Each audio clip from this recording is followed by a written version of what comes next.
Hey guys, this is Trenton, and welcome back to Clash of Clans, and today I'm going to be doing a riverboat attack, or whatever the hell it's called, using a different deck from what I normally would use, which is a chip cycle deck. Personally, I think bait is the gayest fucking meta in the game. I'm not gonna lie. I think it's absurdly annoying, at least with the cards that I use, but today we're going to be using an efficient deck, more so of a cycle deck, and this is a really good way to use this deck, and I think I did a pretty good job at showing how to use it and how efficient it could be in battle.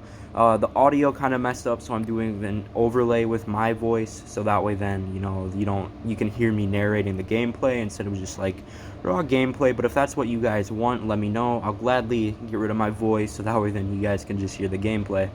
But I'm just getting into YouTube, and it's a little more difficult, but with this deck, you can see how efficient it is. He's forced to use Goblin Gang there to prevent roughly another 500 more damage. Bomber's going to kill everything in a hit.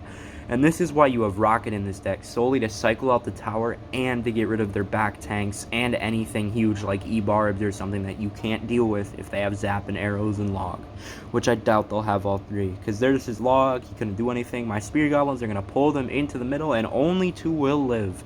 They will go off to deal a little chip damage onto the other side of the tower, which is decent because that's a little bit over 100 damage. So now I'm just sitting here banking up Elixir, waiting for him to make his next move, and I usually put minions off to the side. I don't know if I'm going to do that now. Yes, I'm going to put minions off to the side. They're going to push forward, and I wonder what spell he's going to use. He's going to use Firecracker. I'm going to Arrows of Firecracker, accidentally clipping the King Tower. That shouldn't make too much of a difference, though, because I have literal double the health of what his tower has right now, so I'm in a good position. He does put down P.E.K.K.A in the back, and that does worry me a little bit, but I should be able to defend this no problem. He puts his Witch in the back, not learning from his first mistake, and I managed to send in a Rocket, and that takes out his Witch and does roughly a little bit over 400 damage to the tower.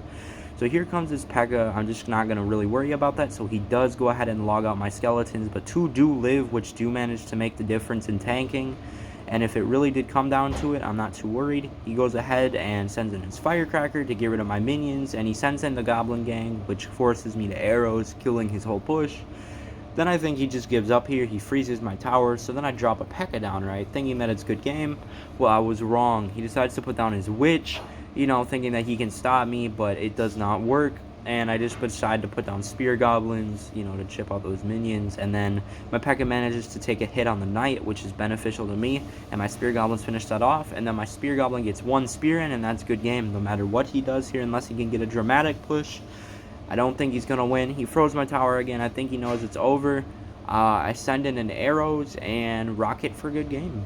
And that was a really efficient way to play this deck. There's nothing he could do. A little bit of toxicity, with the crying Dark Prince amount. You gotta be a little toxic, my guy. But yeah, it was a rather fair execution. Thank you guys for watching, and take care.